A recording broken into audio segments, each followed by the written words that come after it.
Chapter 14, Northrop Castle, Northropshire, United Kingdom, December 24th, 1967. In mid-December, Denali announced Patch and Meinkewitz would be staying at Northrop Castle in Northropshire back in Britain during the Christmas holidays. Plans were underway to meet Colonel Needlemeyer at the castle in order to locate Sir Alec Gerard. Intel strongly suggested a Gerard presence in Scotland and later in Wales. There was little doubt that Gerard had stolen the complete report from de Gaulle's people. Extensive interviews with those closest to the French president all reeked in denials of there even being a report. Denali claimed the political consequences as well as future threats to de Gaulle's life would intensify if the truth were known. Yet his own people were in search of the report, as well as the American and British intelligence services and the Soviet Union. The finalization of Patch and Meynkewitz's mission would be unveiled privately at the massive Christmas gala at the Northrop Castle on Christmas Eve, and they were scheduled to meet a contact who would assist them in finding the report. They arrived in full evening attire and topcoats in a horse-drawn sleigh that shuttled guests over the forested trails from the railway station. The men and women in 19th century garb sang Christmas carols with vaporized breath as an array of brass instruments sounded the Christmas clarion call at the massive wooden doors. Patch knew this would be a pleasant diversion from his personal problems. "Heavenly," said Patch as the sleigh slowed. The castle was decorated with garlands, lighted Christmas trees outside, and glowing glass lamps. A smattering of Christmas aromas filled the outside air. "Sometimes I wonder if we didn't die during our vacation trip to Vietnam. We should have died a dozen times." Colonel Needlemeyer, a man with wavy dark hair, had flown in late, who displayed more pounds of jewelry than her own body weight. Two beanpole men in gray topcoats and top hats Patch and Meinkewitz out of the sleigh and guided both of them to the gravel walkway. Needlemeyer, a man who seemed to know all the right things to say, might have been pushing 40, but Patch wasn't sure. "Good evening, Patch, Dr. Meinkewitz." "How about a Merry Christmas?" asked Wilhelmina. "Merry Christmas to both of you," said Needlemeyer, who seemed accustomed to taking orders from the wife. "Mrs. Needlemeyer?" said Meinkewitz, kissing her glove. "Ma'am?" "Pleasure to see you both, and Patch, I would like you to meet your contact in the center drawing room upstairs at 10 p.m. My aide, Lieutenant Crossman, will meet you upstairs." "Yes, sir." Good.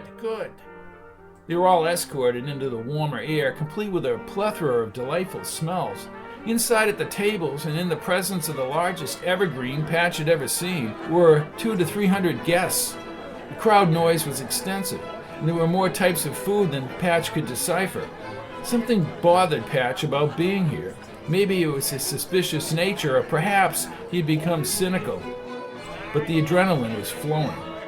"Having the manners of a pack mule, Ray, I haven't the slightest idea which fork to lift or which spoon to sip my porridge." Meinkewitz in evening tales reminded him of the dogs he saw dressed in Christmas sweaters at the airbase. "Don't worry about it, Patch. I don't think the table police will nab you."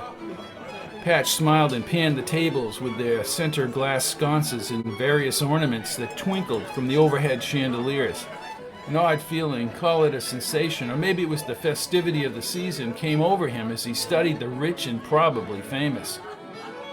As if the segue had been contrived by a higher power, or perhaps part of a special ops plan, Natalie Tomkins in her rich brunette coif, pinned up with wisps of brown hair like ribbons on a Christmas package, and her slender bare arms framing her red satin dress, watched him from across the tables. Her bright eyes touched his gaze, and she slowly smiled. She mouthed the word, "Hello." Patch, unusually captivated, returned the gesture. The satin dress climbed up to her shoulders. She stood and excused herself to the table guests. "Ray, I'll be right back." "What do you mean you'll be right back? They're going to be broadcasting Dr. King's Christmas sermon." "Right, I'm sure we'll hear all about it," said Patch as he backed up. He signaled with his hands for Meinkewitz to settle down, and then he moved sideways as if he were tracking a football running back sweeping across the line. He met up with her in the arched ornate hall near the restrooms. She carried a white purse. "Natalie?" She wore the same sensual perfume and carefully looked him over. Patch, you look stunning. And you have tales. Tales to tell. That's very funny, she said in a restrained manner, half covering her mouth with her hand. How are you? What are you doing here? I'm your contact. What? She nodded quickly. Yep. Then she hugged him longer than she should have. I don't believe it. Believe it? My fiancé wasn't very happy about the time away. Fiancé, he blurted. Patch's racing heart slowed as fast as it had thumped. I see. No, you don't see, she said, removing her glove. She held up a massive clear diamond that was a mountain in a gold setting. How did this happen? I mean, who is he? Ron Carp. Like the fish? Carp? Yes, like the fish, she smiled. We actually met in a supermarket. Near the Carp? Asked Patch. No, she said, still smiling. His father owns the supermarket chain. Patch had no reason to be sad about her engagement, but he was not happy. Nor did he have a vested interest in what she had done after his rebuffing her advances in Louisiana. He inhaled and then spoke. Well, I have my orders from Denali. I know the results of your debriefing, she said, holding his hands. Absolute bravery, you and Ray both. There's a quote by Abe Lincoln, said Patch, still rattled by her engagement. And what, pray tell, did Mr. Lincoln say, Mr. Kincaid? I claim not to have controlled events, but confess plainly that events have controlled me. Oh, you're modest, Patch, she said, holding his wrist. Denali trusts you implicitly, and I'm told so does Colonel Needlemeyer. He formed a twisted smile, and he didn't know why. Natalie, it's so good to see you. But working together? Don't worry, I'll behave myself. Yeah, but do you trust me? Asked Patch. Yeah, I what? I have to, I'm committed, like you are, Patch, to finding out who killed Kennedy. The index of the French report would indicate an Allen Dulles Joint Chiefs involvement. That's why finding the report is critical. We all assume the report expands on what's in the index. Yeah, I'm sure it does. Patch regretted they had sent her on the mission. On some level, he wished he didn't like her, but he did. I think they're getting ready to broadcast Dr. King's message. One of the committee people from the castle announced Dr. King's Christmas message would be broadcast from the Ebenezer Baptist Church in Atlanta, Georgia, via the Canadian Broadcast Network. Oh, good. I'm looking forward to hearing Dr. King, said Patch, his memory foggy about King, other than what he had learned since he had returned. He and Bobby are the only moral compasses the United States has right now. She tilted her head slightly and nodded. Exactly right, Patch Kincaid. Organ music from hidden speakers filled the massive hall. The organ tapered away and Dr. King's voice was reassuring and clear. Peace on earth. This Christmas season finds us a rather bewildered human race. We neither have peace within nor peace without. Everywhere paralyzing fears harrow people by day and haunt them by night. And our world is sick with war. Everywhere we turn, we see its ominous possibilities. And yet, my friends, a Christmas hope for peace and goodwill toward all men can no longer be dismissed as a kind of pious dream of some utopian hoper. If we don't have goodwill toward men in this world, we will destroy ourselves by the misuse of our own instruments and our own power. Yes, sir. Wisdom born of experience should tell us that war is obsolete. There may have been a time when war served as a negative good by preventing the spread and growth of an evil force.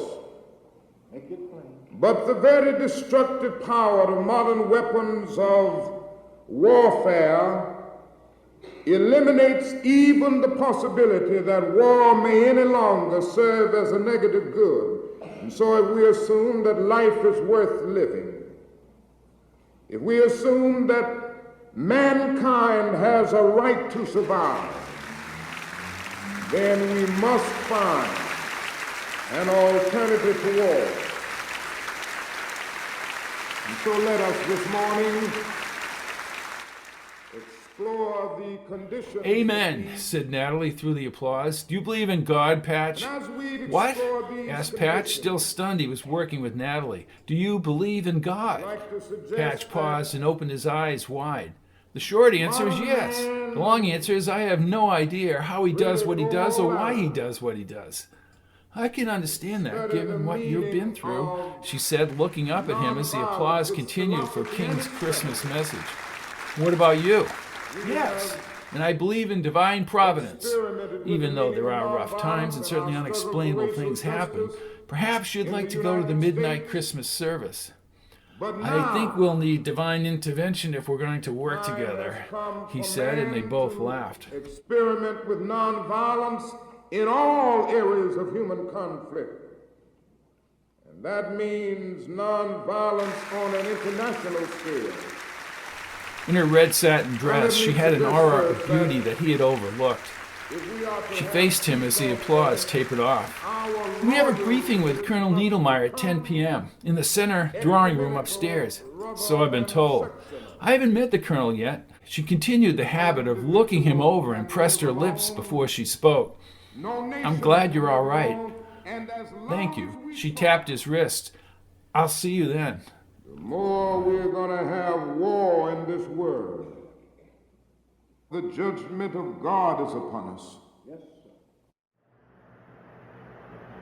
sir. Center drawing room, Northrop Castle, Northamptonshire, United Kingdom, December 24th, 1967. Patch was brought upstairs by the hawk-nosed Lieutenant Crossman. He thought it odd that Crossman was visibly armed with a weapon in a side holster and a smaller handgun in a pouch wrapped on his lower pant leg of his formal wear. Crossman said nothing and kept staring at Patch as he waited for Natalie and Needlemeyer at the buffed wood conference table. Then Crossman ducked out the side entrance. Something was not right. The room was rich with polished chestnut wood panels. Patch stood and approached the window, panes frosted in the corners. The evergreens and bushes across the grounds were decorated with multicolored lights, spreading like layers over the snow. Men, women, and children were bundled up as they waited in line for the horse-drawn sleigh rides, heading with lanterns into the dim outline of the smooth snow meadows. Natalie entered the room behind him. He sensed her perfume before she peered outside. Pretty, isn't it, Patch? Feel like I've died and gone to heaven, he said, pausing at her eyes, and then he looked outside. It's been a long road to Tipperary. Is that where the report is? She asked, smiling. Patch returned the smile. How are we going to find that French report, Natalie?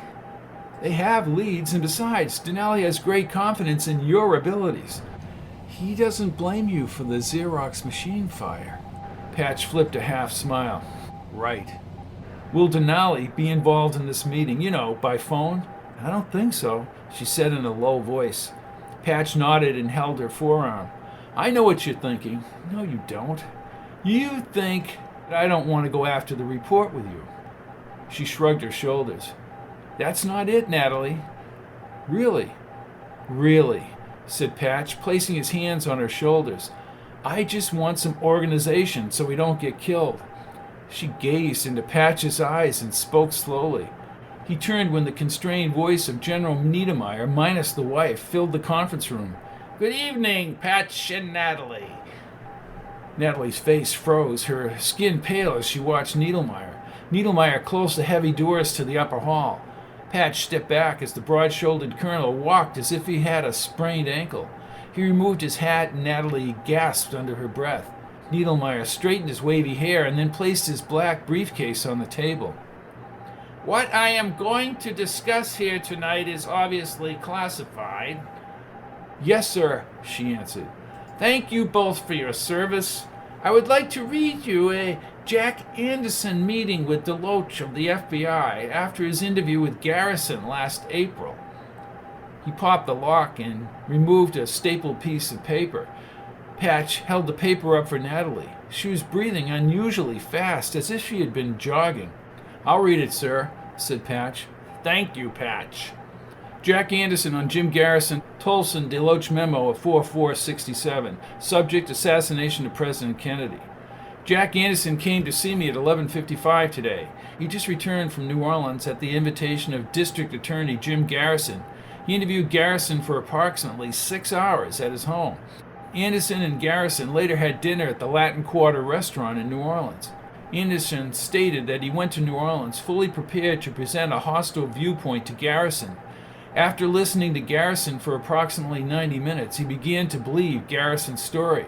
Anderson described Garrison as a very convincing talker who has considerable facts at his disposal. Anderson now believes there is some authenticity to Garrison's claims and future plans. Garrison told Anderson he will undoubtedly hold a full-scale trial within 6 months. Shaw at this point had already been approved by the CIA through an appropriate cutout to engineer a plot that would result in the assassination of Fidel Castro. I also told Anderson that while of course we could accept any information that was voluntarily given to us, we at the same time would not take over Garrison's dirty laundry. Anderson told me that if the Bureau had any change of policy in that above regard, he would appreciate knowing about it. I told him we'd keep his offer in mind, however, there'd be no change of policy. Anderson told me that he had discussed the entire matter with George Christian, the President's press secretary at the White House. He told me that Christian was also convinced that there must be some truth to Garrison's allegations. Christian told Anderson to get in touch with the FBI. Anderson stated he had already been planning to do this, but he especially wanted to advise us of the full facts because of Christian's request. Thank you, Patch. Natalie smiled at him. All this did, said Patch, was bring the CIA people, the corrupt journalists, and the FBI against Garrison. That was my point, and it will continue till they disrupt the Shaw trial. Denali is working on getting this memo down to New Orleans. I will now give you what I have, said Niedermeyer. The colonel unrolled a large map of the British Isles. Gerard sailed from France on his own boat to Penzance Harbor, only he did not sail under his own name. Analysts have now determined that the boat docked under a Mr. Calzone from Florence. Calzone stayed at the Mighty Jack lodgings in Penzance for one night. He bought a motor scooter for cash, and we have the receipt. He drove north through Exeter and Bristol and crossed over into Wales, not appearing until he was traveling toward Manchester. Did he have the de Gaulle report at the time, Colonel? Asked Patch. No way to tell.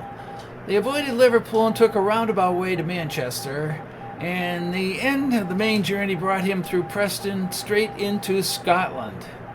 Is that where he is? Asked Patch. Natalie was unusually quiet.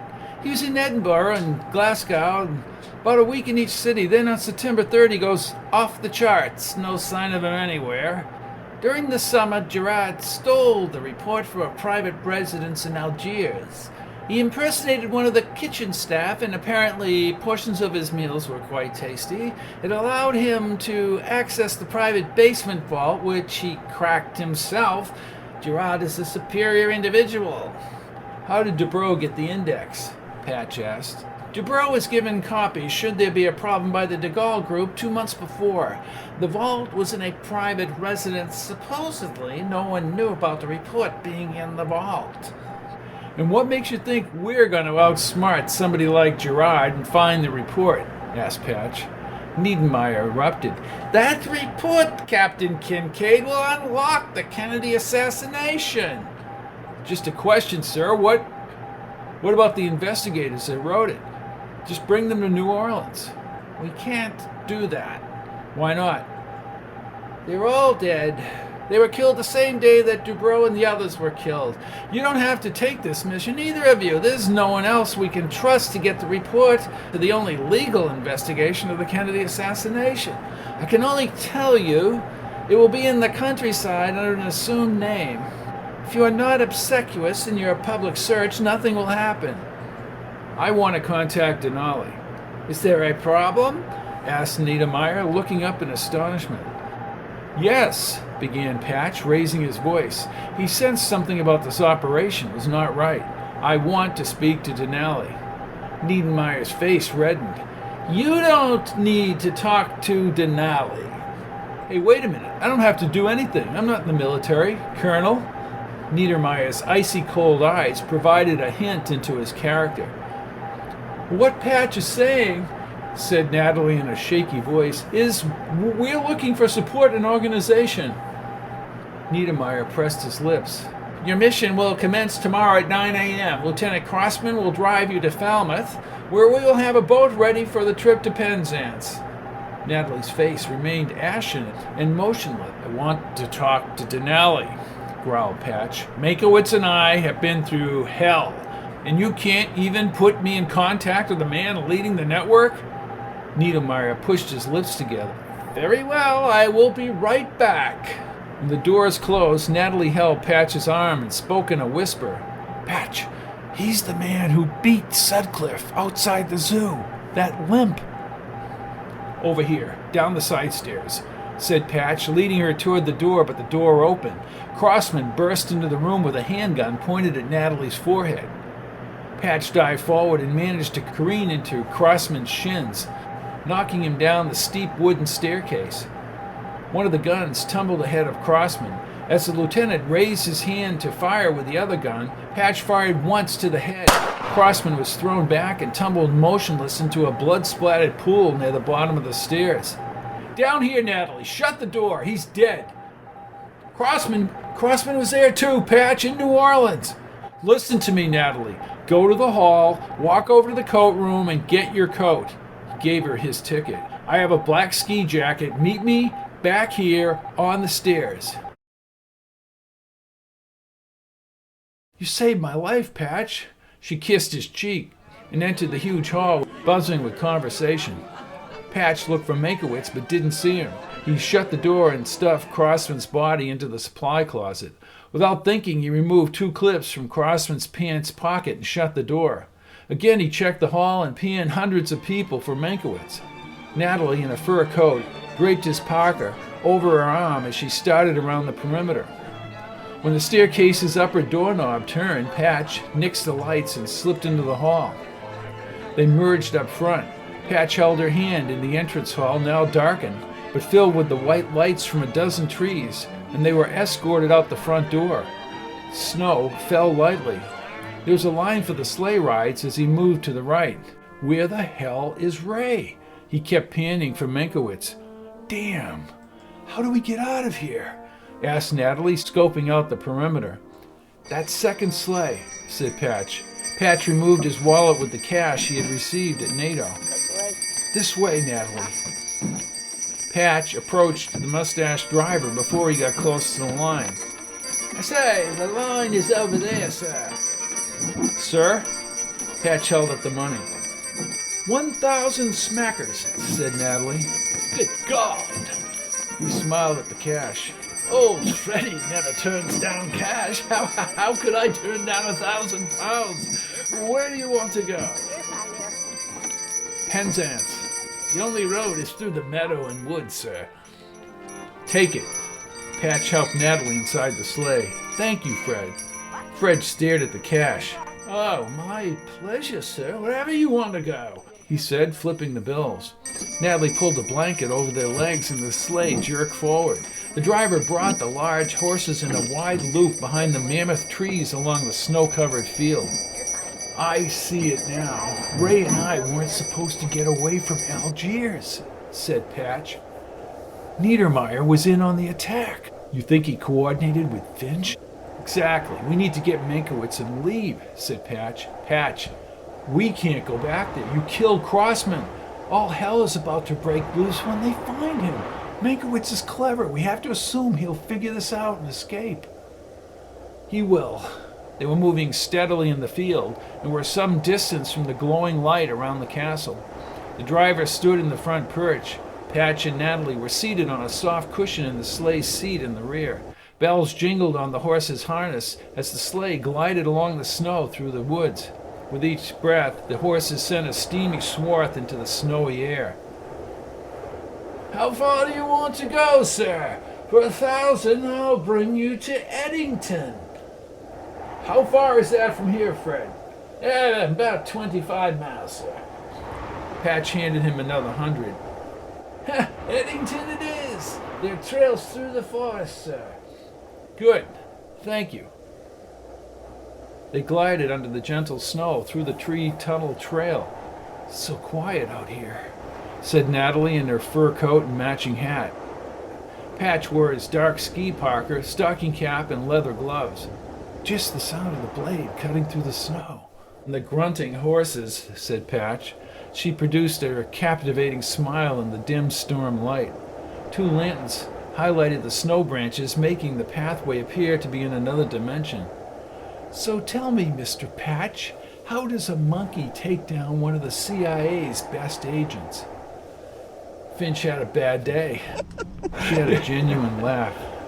Everything about her was genuine.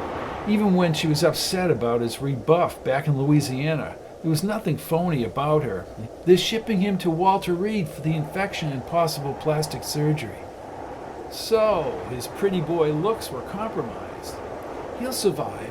His cohorts on Gibraltar have been released from the hospital. Those macaques were insane for food. They'll attack anything with food inside. There was this big, Patch said, making her laugh as he gestured with his hands and contorted his mouth. "Big woman!" "She was big, was she?" "Big," said Patch, opening his arms again. She tilted her head back. "That woman knew I wanted the stainless container with the soup or whatever the hell was in there. Had tons of garlic. She slipped it to me. I doused Finch mostly, and those macaques exploded up the slope. They came from everywhere, probably from passing ships. The macaques did what we couldn't do. They went wild for the porridge, and we hightailed it away from the observation platform and down to the rental, a Peugeot, which wouldn't start. Then we headed down the road to the caves we saw when we drove to the top. FYI, he was going to bring you outside of town and shoot you both. I have a donation to send to the trust that controls the rock and those macaques. Phinney told me Denali thinks that Finch may have found out about Paris from General Comstock as they threatened his life in the helicopter. Once he had his information, Comstock was shoved out at 500 feet. Brutal! So he sent those goons to Paris. No, he dropped word to the Russians, who got Moon involved. Moon messed up in the timing because they came to Paris a day early. Lucky for us, but that medieval torture chamber was no day at the beach, said Patch, looking at the gray, snow-covered hills. Not a great night for stargazing. I would have liked a full moon, she said to Patch. I'll make a phone call next time, replied Patch. Patch Kincaid, you probably could. She moved closer as if she might kiss him. I hope we've evaded them. Patch nodded and gazed across the meadow to where the path entered the woods again. What about Sir Alec Gerard? Gerard makes Finch look like a Boy Scout. Gerard would have anticipated the macaques on Gibraltar, and you saw from that map from Niedermeyer, any one of his routes could have been a diversion.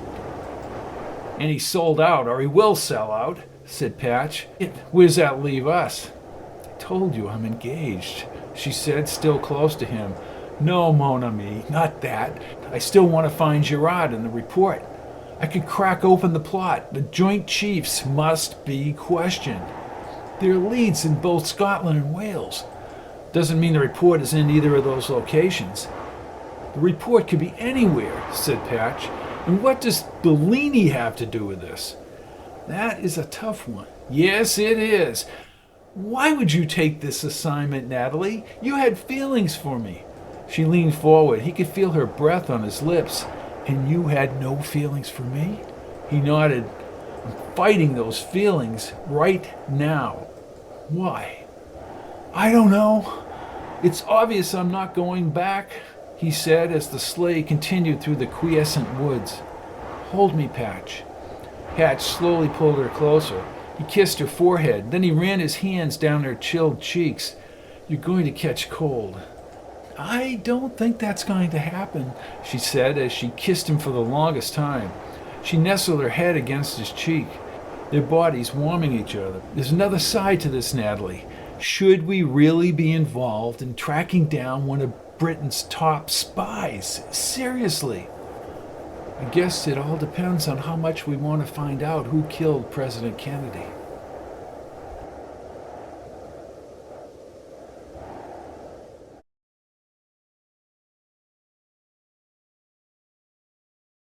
Chapter 15, Eddington Cathedral, Sunrise Service, Eddington, United Kingdom, Christmas Day, 1967. Before dawn, snow continued falling as they reached Eddington Village. Fred dropped them off at the edge of the woods, near a side road leading into town. Patch gave him more money, and the horse and sleigh slowly disappeared up the hill parallel to the main road. The driver swore not to return to Northrop Castle and to disappear with his cash. Going inside the cathedral would allow them to warm up and figure an action plan. The cathedral, probably because of the huge Christmas turnout, was warm, especially after being outside all night. Patch had a list of prayers. Meinkewitz led off the request to God. He had to assume that Natalie was correct about Ray sizing up the situation, providing Needlemeyer did not round him up. Only God could bring him through, Patch prayed. God certainly knew who killed Kennedy, and Patch prayed for just a hint. And more than that, he prayed for justice. He caught an image of Natalie, on her knees like him, her hands grasped tight as she prayed with her eyes closed. And Patch wanted to make the right decision with her. You okay, Patch? She handed him a hymnal. Sing along just in case they send someone in here. Yeah, I don't know what we're going to do. I think we need to get back to the United States. Natalie's hair cascaded under her fur coat. Right now, Patch, they're tracing the sleigh trail as dawn breaks. We need to nix Gerard in the report. Well, Needlemeyer will alert the whole country. No kidding, she said, scanning the inside of the church. The question is, how do we get off this island and back to the USA? Asked Patch. One would think that we're surrounded probably by boats. Exactly, said Patch as he stood with the parishioners. Andre, Paris? Yeah, that's step 2. Getting to France is step 1. All the ferries will be checked. A smaller boat in this storm would not be good. She paused and clasped her hands again. Do we have any choice? Then her face lost expression. She held the hymnal and spoke out of the corner of her mouth. Patch, 2 policemen inside the church. Patch dared not move his head, but he saw them looking around the huge gathering. When we go up to communion, we keep walking out the side door. No, we meet by the cathedral. You go out the left door, I'll go out the right. He was convinced the 2 policemen were part of the larger alert. The police remained near the narthex doors. Patch and Natalie separated as they stepped into the 2 lines in the main aisle. They moved almost imperceptibly forward. Upon receiving the host, he walked in a wide arc, culminating, entering the shadows and exiting via the heavy door. The walk to the parking lot had been salted. Once outside, the snow whipped across his face and he sprinted down the cleared walk. At the corner of the cathedral, he pivoted right. Natalie rounded the other side of the stone building. More cops outside, Patch, she said through the storm. Damn, said Patch, catching sight of the grill shoveled out below the basement window. Our footprints are in the snow. Let them think we went in through the basement. Be prepared to fire your weapon if you have to. They lifted the grill up quickly and Patch jumped in, opened the window and cupped his hands. He threw several handfuls of snow on the vinyl floor so it would melt. Then he climbed over the top and left the grill ajar. Listen up, he said, using Meynkewitz's catchphrase. We're going to walk backward around the corner and give them a trail to follow. They both turned around as they started back, step by step, retracing his route around the building. Once near the salted walk, he leaped onto the cement.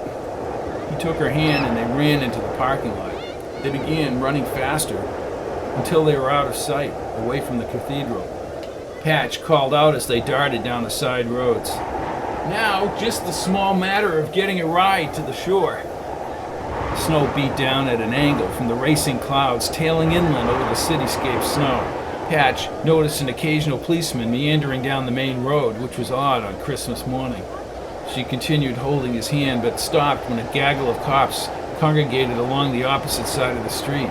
Not good. I swear they're all over the place. Patch, in case something happens. What do you mean? There is no Mr. Carp.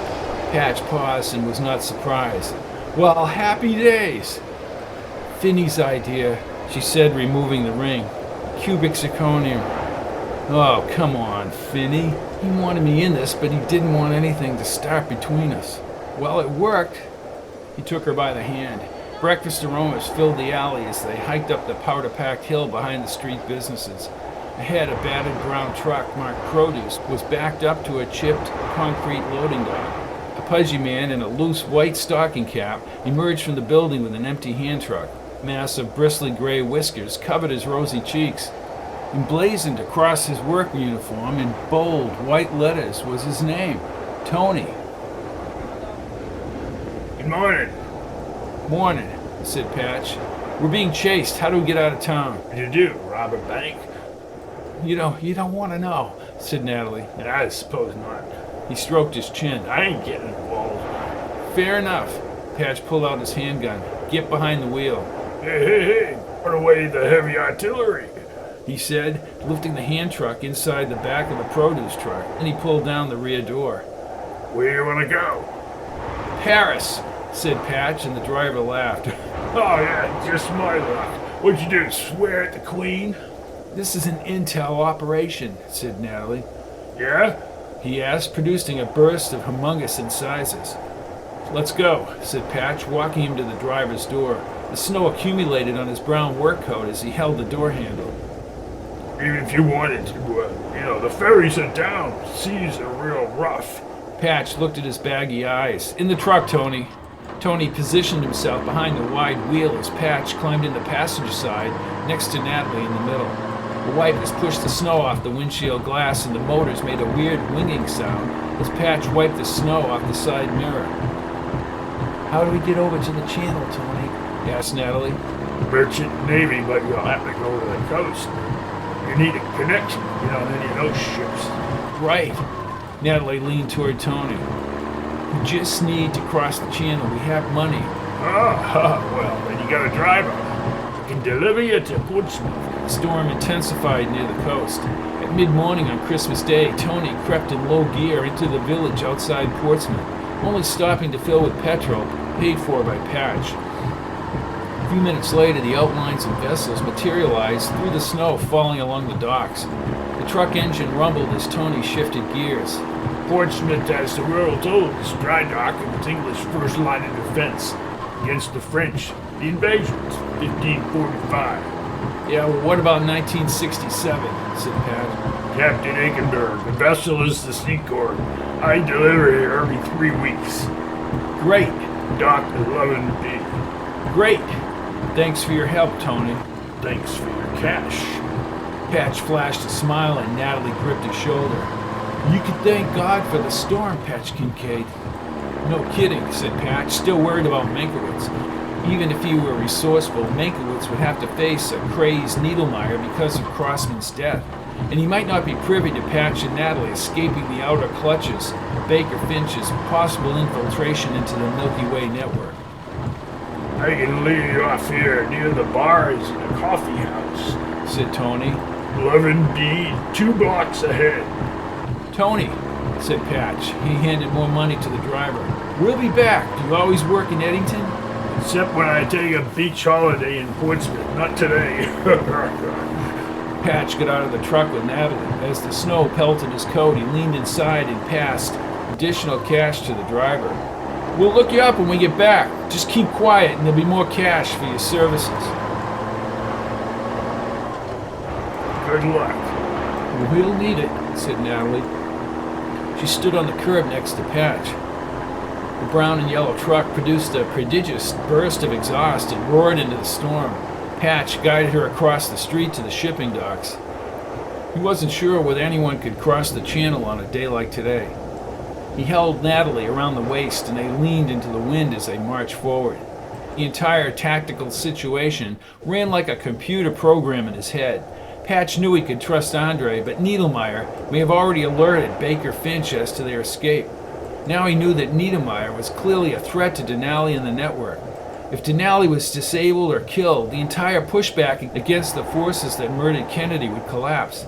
Patch didn't regret killing a man like Crossman who targeted him and Natalie in New Orleans and was about to strike again. Somehow they had to navigate between the umbrella of connections to find the stolen de Gaulle report. First they had to cross the channel and break Niedermeyer's dragnet. 45 minutes after Tony left them on the curb, they reached the Seacord. The produce company, according to one of the dock workers, brought food in several times a week.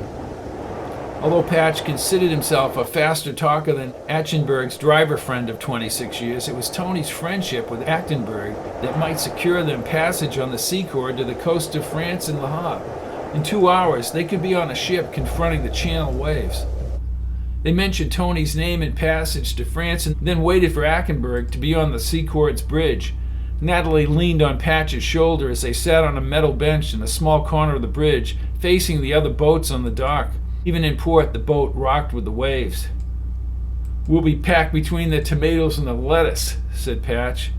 "No, he's hauling brooms to France," she said. Patch nodded. "Andre can get us to the United States. I'm confident of that. That's the truth. I'm sure every intelligence agency down to the gumshoes on the streets will place us at a priority level." She spoke almost into his ski jacket. "You must be sick of being on the run, Patch." Patch paused, unsure how to fully answer her. "That's true, Natalie, but my investment in finding Kennedy's killers is substantial now. My outrage just won't go away, so being on the run is one way of getting to them. If it isn't solved now, Patch, it will slowly wither away. The duly elected President of the United States is removed by killing him in broad daylight. Then the intelligence agencies began running the show in the United States." No, that's not it. I don't think Phinney or even Denali realized it." "What do you mean, Patch?" She sat up straight and was shaken by his words. He placed his hand on her hand, and they hid it from the public. That doesn't mean they can't be defeated. A ship called the CB-64527X had a linear front like a ferry, perhaps for moving food out quickly. The bridge raised up a set of stairs, had huge glass sheet windows installed up front. The lighted controls made the bridge appear like a spaceship. A few light-intensity bulbs shined at the gate in front of the dock. Most of the stock had been loaded, so the ship would leave port soon. Steam and exhaust swiveled into the snowstorm. Patch and Natalie ascended the stairs. A short, rotund, bearded man in a navy stocking hat and coat met them at the stairs. Patch had trouble following his Dutch or maybe Norwegian accent. "You come for passage?" "Yes, sir," answered Patch. "Anthony is my old friend. I'm Captain Achenberg." "Oh." Patch placed cash in his hand. The captain quickly counted out the bills. "Good. The rest is due in Le Havre." "We understand," said Natalie. "Your passports, please." Natalie handed both books to him. He scrutinized their faces. Good. There is an open cabin next to the bridge, straight down the corridor. I suggest you stay there. It will be more stable during the crossing in a storm." "Thank you, Captain," said Patch. "And Mr. Westmoreland." Patch turned and a jolt went through his stomach. "Yes, sir." "We have a slight delay. A full lockdown search proceeding along the docks. You wouldn't know anything about that, would you, sir?" "We're due in Paris, Captain. This search has no meaning for us," said Patch. "Good. I didn't think so." Patch nodded, and they both looked straight ahead down the ship's corridor. "He'll play ball," said Natalie out of the corner of her mouth. "Money talks," said Patch. "I know the rest," she said, locking arms with him. "We can start for Paris before sundown." They were instructed to move into the side room, and once inside, Patch secured the door as if he were on a submarine. "I feel like we're locked inside a vault," said Patch, turning the wheel lock as if he were really securing a submarine compartment. He sat next to her on the small bed. The room had only one portal, the visibility marginal at best, allowed only a 20 or 30-foot viewing area as the snow swirled above the harbor water. Patch checked his watch. In 40 minutes, the Seacord, with Ackenberg captaining the vessel, would depart for Le Havre. "I don't know how he's going to pilot this ship through this mess," said Patch, his voice tinny in the metal room. He stared at Natalie. "Did Phinney come up with that carp story?" "I told him it was hokey, but he wanted me for this operation." "Did he now?" asked Patch, looking into the storm along the docks. "We need to be sleeping or hiding if they search in here," said Natalie. Patch raised his brows. She gave him a double take. "You just never know." "No, you don't," said Patch, staring into her blue eyes. "I don't think they can break down the steel hatch, Lieutenant." "No, sir." "Make sure the clip is in your weapon," said Patch, as if he were giving a military order. "It is," she said, crawling into the tiny bed. "Andre can get us back home?" "I believe he can. Making it to home is inevitable." "Think you're right, Patch Kincaid." Natalie patted the mattress and signaled him into the bed. Patch, holding his gun upward, plopped himself on the rigid mattress. She lifted the smooth blanket and he crawled next to her warm body. "Keep your weapon out, Patch." Patch smiled a cunning smile and snuggled closer to her face. "I always do." The sound of a man with a husky British accent crackled on the little intercom box next to the hatch. "Please, you need to open up." Then someone rapped on the metal. "Damn." "He's been up all night loading the docks and the brooms on my ship. It's Christmas Day. We have our orders." I've been running this ship back and forth to France for 30 years before you were born." "They're escaped fugitives from the law on the run from Northrop Castle." "What kind of a vessel do you think this is? Get the hell off my ship, you insolent little bastard!" Patch and Natalie looked at each other and giggled at Ackenberg's warning. "Well, if you see them, Captain, I could leave one of my men on board." "My ship is sailing," barked Ackenberg, "and if you're on it, you son of a bitch, you'll be swimming to France." The intercom went off and Patch pulled the blanket like a tent over the bed as he prepared for a wild ride.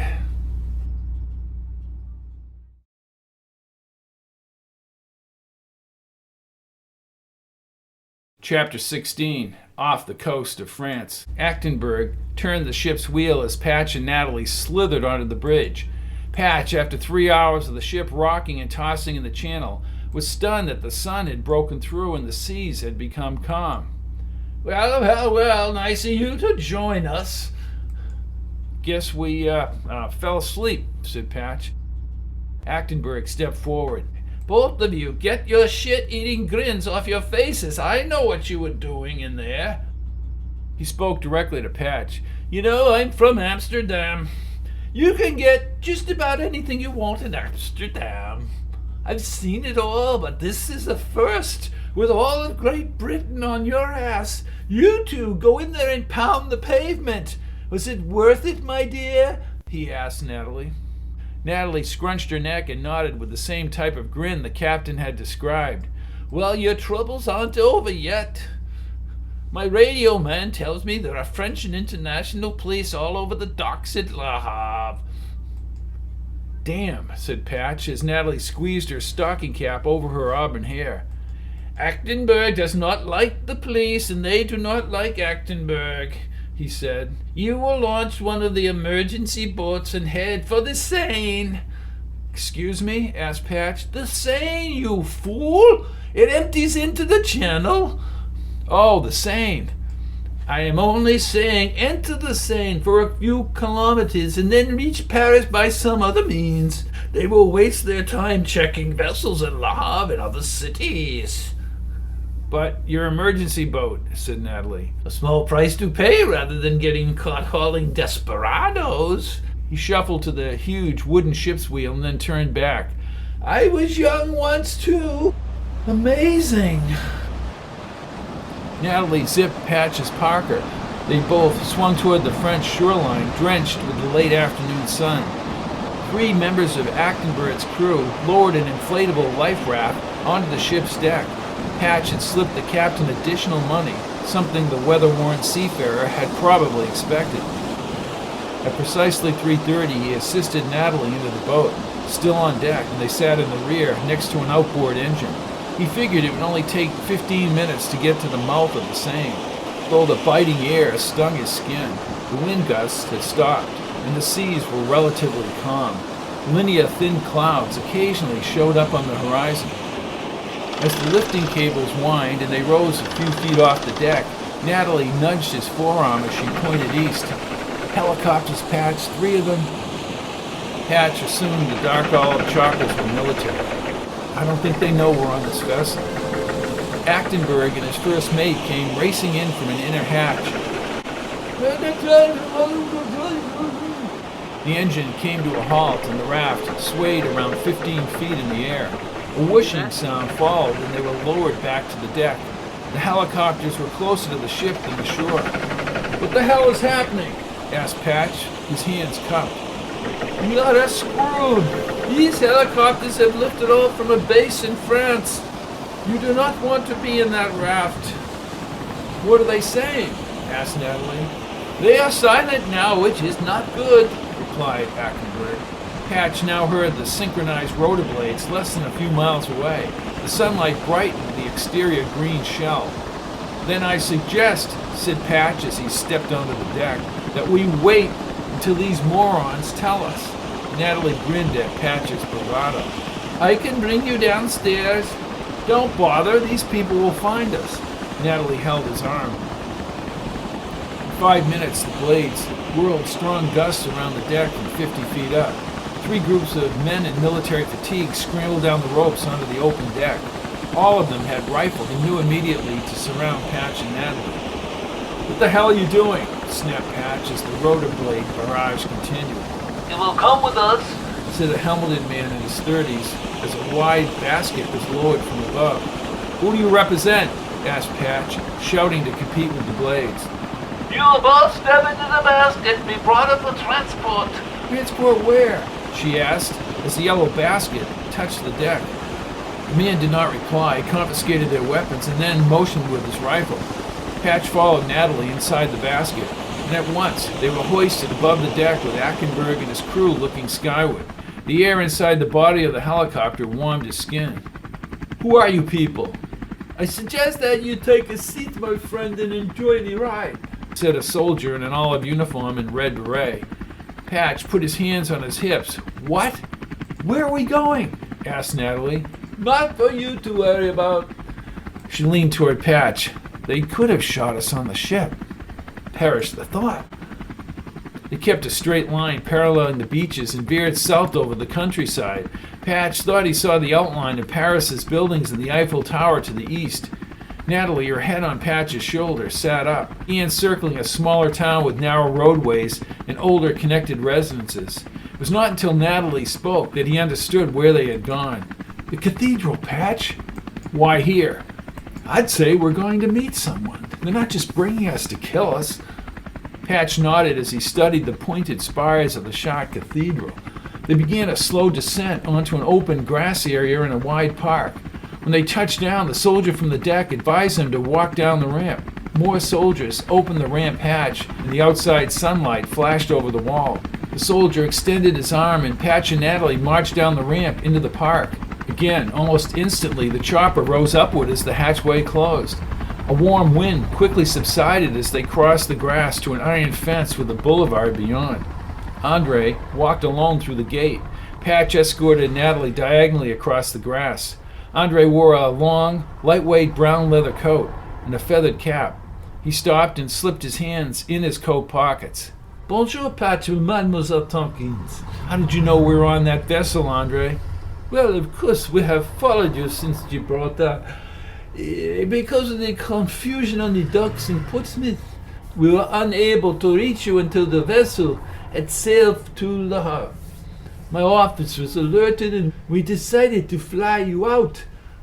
Patch nodded. "Meinkewitz." "Meinkewitz was taken away by the Soviets who killed Niedermeyer.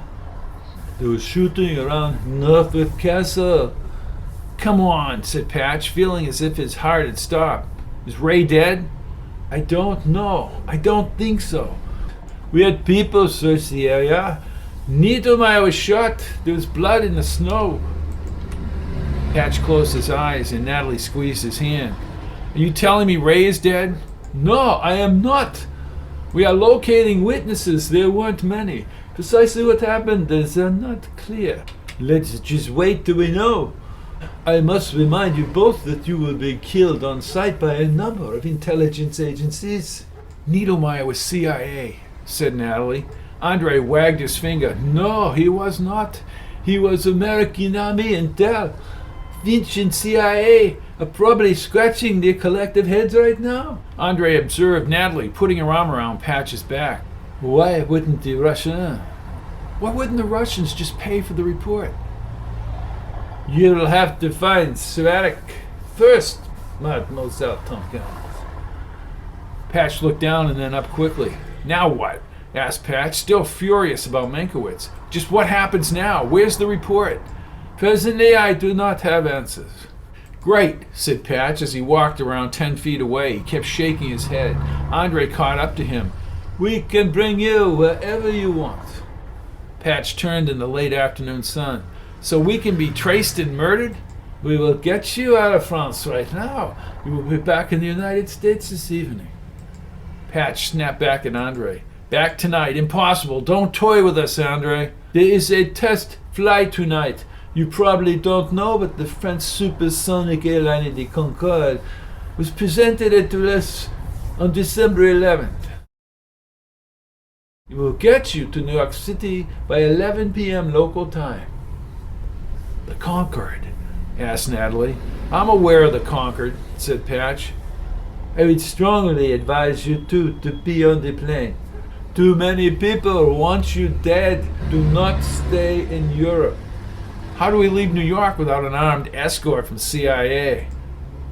You will have to trust me, Patch Kincaid. Our options are limited, said Natalie. Or you can just drop out of the whole operation. We're not dropping out, said Patch. What do you want, Andre? He looked Patch in the eye. I want what the people not deceased around the Gaulle wanted. We want to know who killed Kennedy. And we don't want Garrison derailed, said Natalie. Understood.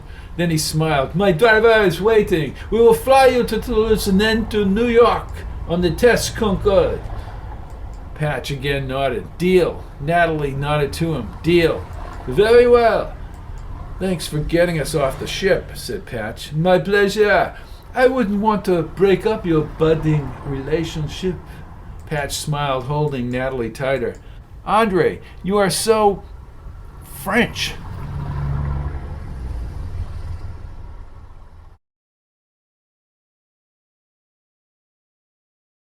Chapter 17. Destination, John F. Kennedy International Airport, December 26, 1967. With Finch's people and the other agencies that might be after them, Patch prayed that Finney's escape plan would work because in a half an hour they would be on U.S. soil. The warmth of Natalie's body as she slept on his shoulder reassured Patch he wasn't alone. Patch, his eyes closed, he stayed awake as the incredible Concorde whizzed over the Atlantic toward JFK Airport. He found it ironic that they should be landing at an airport named for the man whose murder they now sought justice for. Another time he would have dreamed about flying this bird, but with Menkiewicz's fate unknown, his nerves sizzled. How could Ray have survived the ruckus with the Russians outside Northrop Castle? Being on a jet about a half an hour from France had prompted Patch again to discuss the story of how Kennedy's body was hijacked secretly out of the cargo side of Air Force One in Dallas. The body had been flown by helicopter at Andrews Air Force Base to Bethesda for autopsy. What American would ever have believed such an operation was possible? Finding out anything about Meinkewitz might never happen. He pinched the bridge of his nose and opened his eyes. There was nothing he could have done to prevent Meinkewitz from being taken away from the Great Hall at Northrop Castle. He slid his arm around Natalie and hugged her. Her eyes were closed, but she smiled. "Going to Texas, Natalie," he said in a low voice. "Why Texas?" "Contact. Someone Rosselli told me could be counted upon." She opened her eyes. "You finally trusted me." "I always did. I just didn't want you getting hurt for what you might know." She nodded and then closed her eyes again. I'm sorry I left after we talked behind the house in Louisiana. Patch pressed his lips. Maybe we'll bluff them. Don't think these people are easily bluffed, Patch. Andre, working with Phinney, had an elaborate system with 3 different contacts to get Patch and Natalie out of New York City. Once on the ground like secret agents, they exited from the cargo base and slipped across the darkened tarmac. They scurried up a commercial entrance staircase a distance away from the passport area.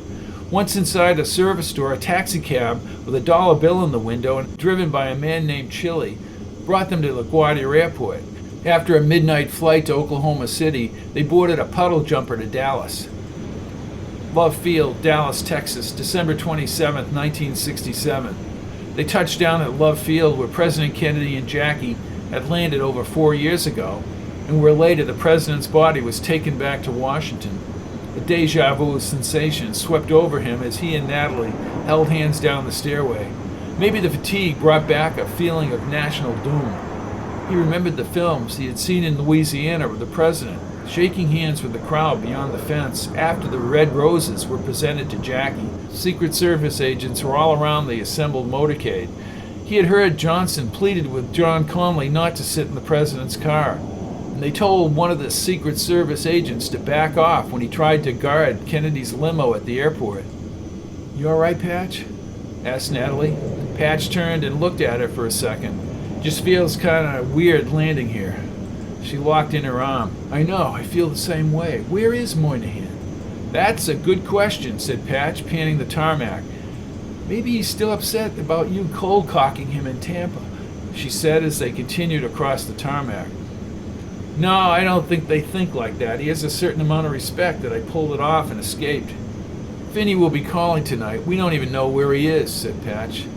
"That's not necessary as long as we get his instructions." "What do you think he wants us to do?" asked Patch. "When he sent me to England, my God, it was only last week. It seems like years. He kept talking about Bobby Kennedy getting in the presidential race, which, knowing what we know, means security." "True. But Natalie, every intel grunt in the free world and beyond will be after us." They walked toward the chain-link fence. "He must want us to do something. Clay Shaw is still being tried, and Garrison, Patch, is going on the Tonight Show next month." A 65 powder blue Ford convertible with the top up raced into the parking lot ahead. The driver's side door burst open and a compact little guy in jeans and a red flannel shirt, smoking a cigarette, stepped onto the pavement. He walked with his head thrust forward. "You Moynihan's guy?" "Yeah." "Good." He removed a pack of Camels and dipped it toward Patch. "Smoke?" "All set."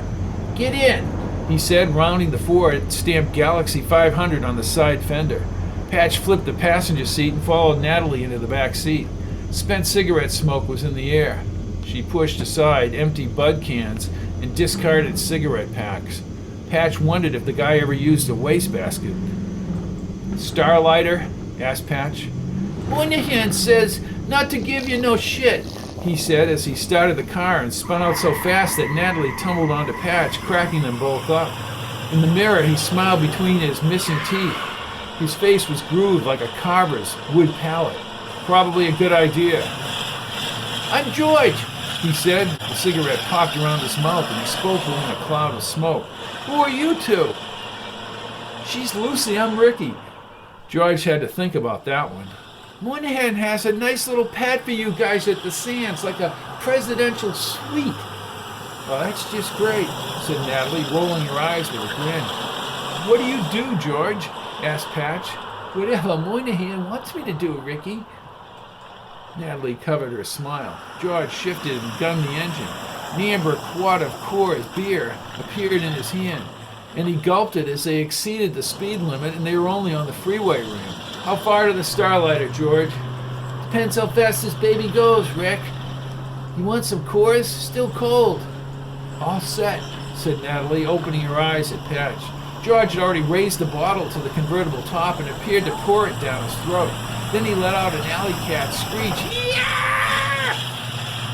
"Trouble?" she asked. "Nuts are intact," said Patch, staring at the wrench. Natalie laughed into his shoulder. "Thank God." "Hey, I hear you know Johnny Rosselli." "Shouldn't believe all you hear, George. Could end up getting people perturbed." In the mirror, George's bloodshot dark eyes moved back and forth like the slot machines in Vegas. When he became overloaded, he lifted the remainder of the chorus quart, followed by a belch worthy of an 18-wheeler's air horn. Cheer up, Ricky. Maybe they'll let you sing Babaloo at the Starlight. The L-shaped lounge's parking lot was empty during daylight hours. George slammed the brake pedal and skidded abruptly enough to send Natalie and Patch against the front seat.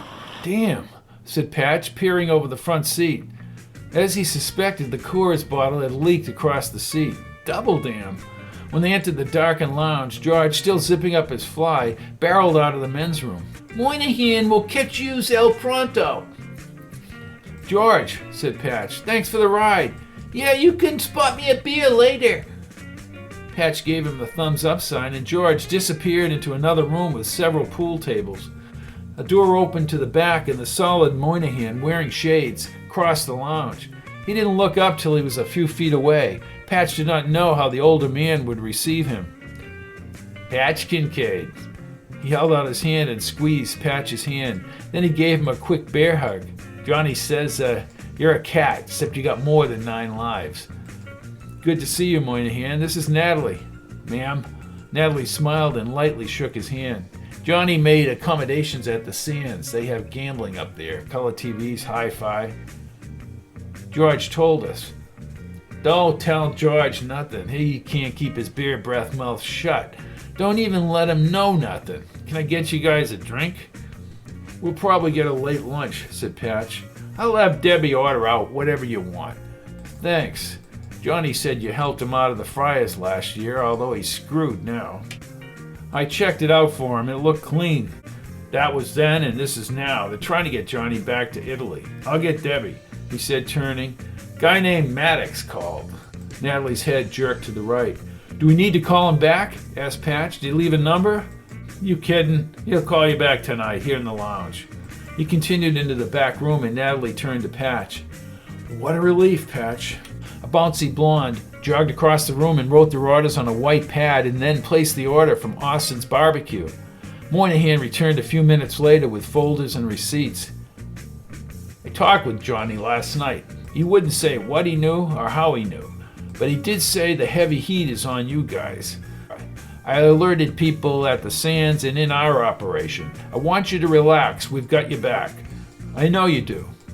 Not that this boy can't take care of himself, said Moynihan, picking up the files. Enjoy your lunch. Natalie leaned toward Patch. I feel 1,000% better than when we landed.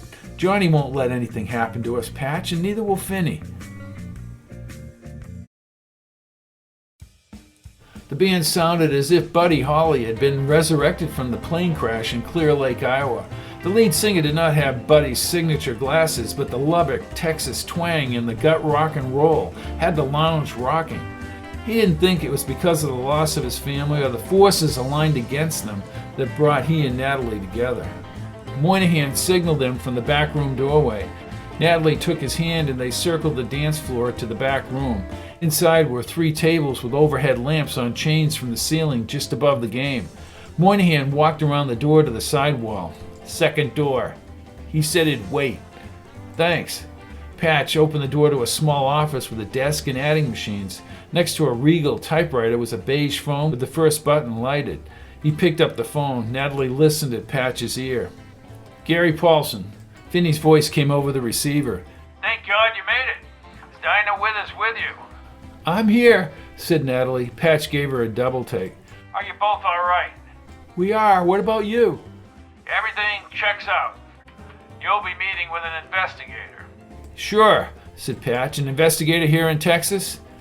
Yes, we want to find out what he's got on all those dead bodies, people associated with the assassination. We'll contact you as to the where and when. We have additional information in our correspondence. Anything I can do for you? Find out what happened to my mentor. We're working on it. Take care. Patch set down the phone. Who do you think the investigators are? She asked. Someone with information that can be vetted and privately funneled to Garrison.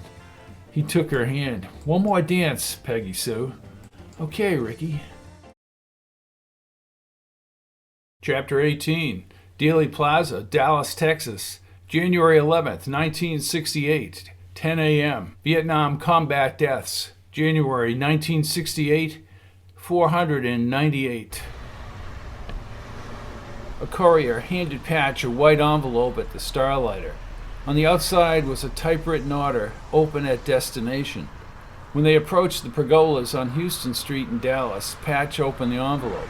He and Natalie sat on one of the stone benches. Good morning. You'll be meeting researcher Charlie Moss. What we need is an analysis of Charlie's work and why each of the people on his list have died. You are both considered dead in Europe. Here's the narrative constructed by Andre. Paperwork was adjusted for the cremation. You took control of his vehicle and a transfer in Paris the night you all flew up in the helicopter from Chartres. Andre has sworn that you two then hijacked the vehicle and it eventually crashed. Your names were listed at the crematorium. The information has made its way to Baker Finch. He survived Gibraltar. It was the infection that brought him back stateside. The alert for you has been canceled. You will fly to San Francisco on January 12th. I'll meet you along Fisherman's Wharf at 6:30 p.m. We'll drive north to meet with Anna Morgan, a researcher with a radio program. More information that will go to New Orleans. We'll then make our way back to Los Angeles. You've done an outstanding job for your country and I salute you. Maddox. Immediately destroy this correspondence. San Francisco on the 12th, said Natalie. Patch circled the stone bench back to the small pool. He dipped the memo in the water and quickly rubbed off the ink. Then he broke it into sections and rolled up the soaked parchment. The last step was to roll each section together into one paper ball. Now what? She grinned. Got any golf clubs? We'll wait till we're out of here. Ahead was the book depository facade. The mass psychology was so effective that he was drawn to the sixth-floor corner window, even though he knew Oswald had never fired from that window or any window. He walked along the street paralleling Houston Street with the presidential motorcade, turned left onto Elm Street. The stone steps where he thought he saw Oswald were only a few feet away. Behind him, the Daltex building had multiple locations to easily fire. So did the county records building. And that was just in back. Over here, yelled a short man in a yellow polo shirt and a recreational jacket behind the stockade fence.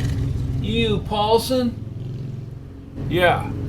The man emerged along the side road leading to the school book depository building. He wore glasses and had a little blue hat. His chinos were loose and in his hand was a clipboard. I got a call from high up and I ain't saying where. Are you Charlie Moss? Don't I look like Charlie Moss? He asked. Patch smiled. I don't know. I've never met Charlie Moss. Well, you're meeting him now, he said, shaking Patch's hand. Who's the little lady? Only she ain't that little. Dinah Withers. I have a list through the end of last year of suspicious deaths related to President Kennedy's assassination. He handed the clipboard to Patch. Go ahead, read 'em. Okay, said Patch, grabbing the clipboard. Karen Kupinek overheard the telling of JFK's death prior to Dallas. Eddie Benvenides, look-alike brother to Tippit shooting witness Domingo Benvenides, shot to the head. Betty McDonald, who alibied Warren Reynolds' suicide by hanging in Dallas jail. Hank Killam, knew Oswald acquaintance, throat cut. Gary Underhill, CIA agent who said the CIA was involved in JFK's death. Gunshot in the head, ruled suicide. Hugh Ward, private investigator working with Guy Bannister and David Ferry. Plane crash in Mexico. Guy Bannister, ex-FBI, connected to Ferry CIA, Carlos Macello, and Oswald. So-called heart attack. Mary Pinchot Meyer, lover and friend to JFK. Diary was confiscated by CIA Chief James Angleton after her death, shot to head, murdered. Maurice Gatlin, pilot for Guy Bannister, fatal fall. Mona B. Sayanis, Texas employment clerk who interviewed Oswald, hit by Dallas bus. Rose Cherami, knew of assassination in advance, told of riding to Dallas with Cubans, hit-and-run victim. Dorothy Kilgallen, columnist, pledged to break the JFK case, drug overdose. Mrs. Earl Smith, close friend to Dorothy Kilgallen, died 2 days after the columnist, may have kept Kilgallen's notes. William Whately, cab driver who reportedly drove Oswald to Oak Cliff. Accident. Karen Little Lynn Carlin, gunshot victim. Earlene Roberts, Oswald's landlady, heart attack. Albert Bogard, car salesman who said Oswald drove a test car, suicide. Lee Bowers Jr., witnessed men behind the picket fence on the grassy knoll, motor vehicle accident. Lieutenant William Fitzer, JFK autopsy photographer who described his duty as a horrifying experience, gunshot, ruled suicide. James Worrell Jr. saw men flee from the rear of the Texas School Book Depository, motor vehicle accident. Leonard Poulin, civilian naval employee who helped film the last 2 days about the assassination, one car crash. Now let's see how many more go down as the years go by. Look, Moss, if you could pick the top 3, who would they be? Moss squinted behind his glasses. Miss Dorothy Kilgallen. Now, Miss Kilgallen dies under clouded circumstances, but was someone afraid she knew more? Well, how did she? Asked Patch. She confided to her friend that she was flying to New Orleans in 5 days to break the case wide open. Kilgallen, 52, expired on November 8, 1965 in her New York townhouse. The ruling was made that she died of barbiturates and drink, with no quantities of either having been given. Listen to this. Her close friend, Mrs. E.T. Smith, died 2 days after Kilgallen. Cover up. Are you kidding me? Asked Patch, gazing down at the exact spot where Kennedy was shot on Elm Street. Moss shook his head. A newspaper lady. She was one of the best. Why didn't she leave material and notes around? Or did she, with Smith? Who else? Asked Patch. Rose Cheramy. They tossed her from a moving car near Eunice, Louisiana, on November 20th, 1963. On the way to the hospital, she lost her composure and said that President Kennedy and others would be murdered when they showed up in Dallas on Friday. I'm well aware of that case, Charlie. 22nd. Cheramy was never contacted by the Warren Commission. Cheramy was a hit-and-run victim on September 4th, 1965, along the side of a highway near Big Sandy, Texas. How did she know? Asked Natalie. Cuban and the others in the car she was being transported to Dallas with had big mouths. Next one would be Lee Bowers. Bowers reported seeing 2 men standing over there near the picket fence on the grassy knoll. These were the only strangers in the area. Flash of light or something caused him to feel like something was out of the ordinary. Bowers received death threats after giving evidence to the Warren Commission in Mark Lane.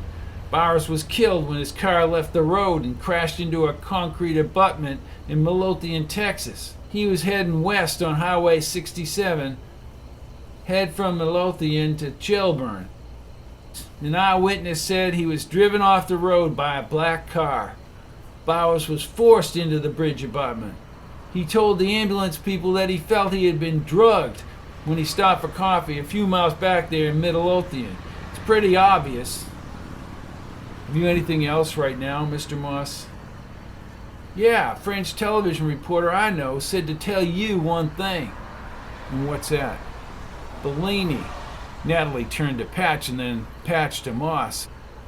Who is this French reporter? Jacques Elsinore, but you won't get nothing from him. Intel agent? Asked Natalie. No. Dead. Paris. Make him number 4, Moss, said Patch. What's happening in our land? Asked Moss.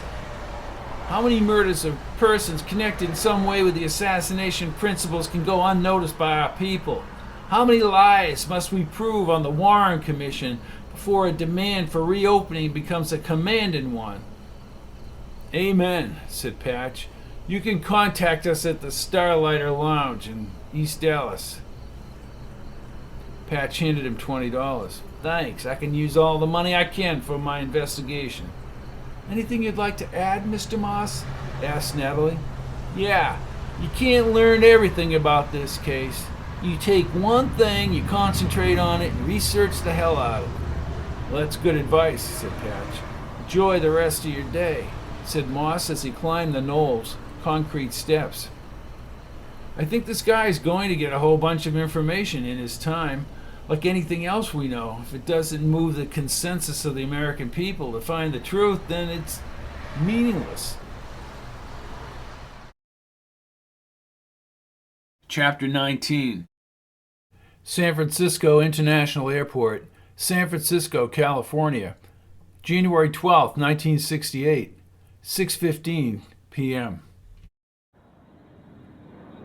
I left right here before I flew to New Orleans, Patch. We were lucky. I remember 20 years from now in the other timeline. I got the word from Ray about U.S. cities about to be blown up. And Golden Gate Park. It's just all too damn much, he said. How do you hold it all together, Patch? He stopped before they reached the terminal concourse.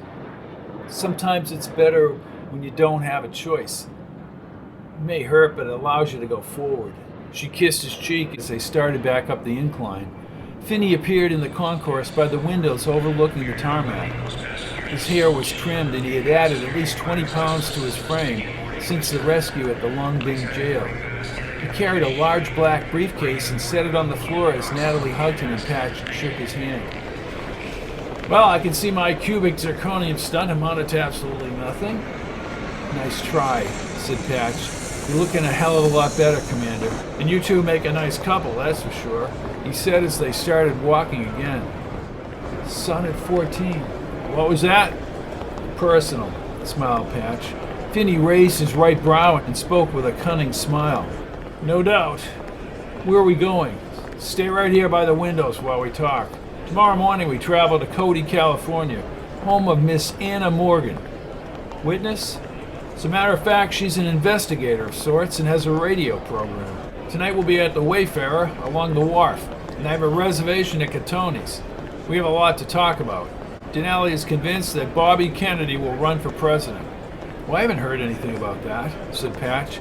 He said he was supporting Johnson, said Natalie. Sure, said Phinney as they reached the outside doors. That was his public stance. Denali says Bobby doesn't believe in the Warren report, and Oswald is the lone gunman. CIA and Army intelligence won't just sit by. Denali has numerous secret contacts within the intelligence community. If the senator does run, we need people observing the rallies, and there is the problem of Dr. King. Problem? asked Natalie. Not from our perspective. You'll see in 2 days, when we observe Dr. King in an anti-war rally at Santa Rita. The prison there houses Joan Baez, for one. King is pushing back against the status quo. Is he in danger? asked Patch. Yes. He'll be at the Santa Rita rally. Let's head outside. Phinney hailed a yellow taxi cab once they were out front. The cab pulled to the curb and they crawled inside. The wharf, said Phinney. He turned to Natalie and Patch. So, Mr. Paulson, you missed the AFL-NFL World Championship this year. Packers won again, said Patch as the cab pulled into traffic. Crushed the Raiders, said Natalie. Vince Lombardi said it in his pregame speech. Just hit, run, just block and tackle, said Phinney. You remember what that means.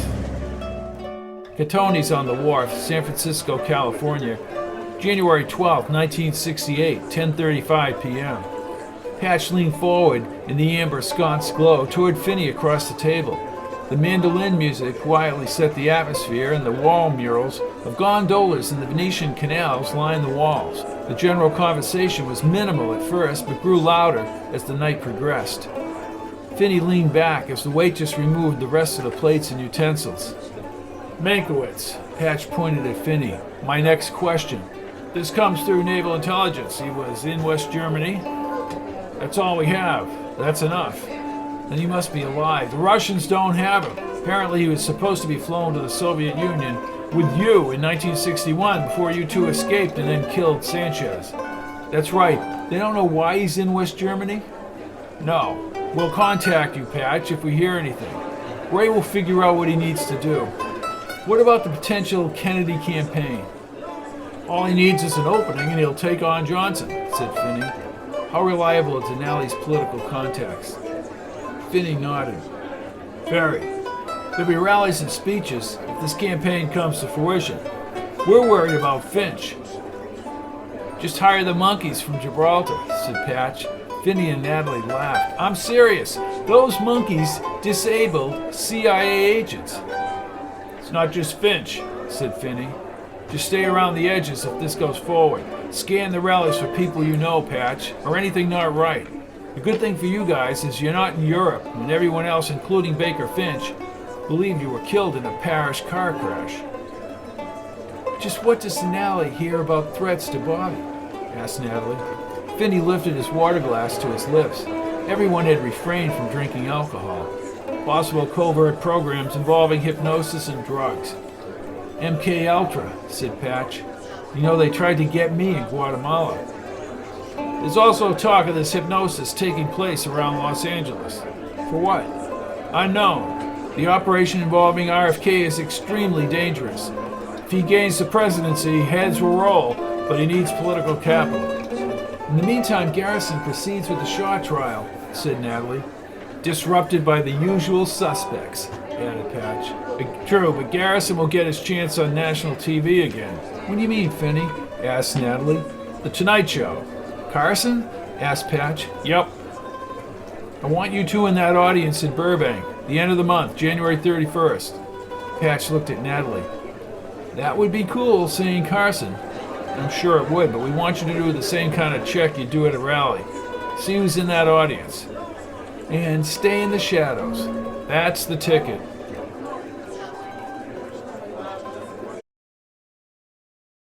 Phinney had assured Patch and Natalie that Morgan was not a part of the Milky Way network, yet she knew Denali personally. There was a calming tranquility about her house that overlooked the blue Pacific horizon.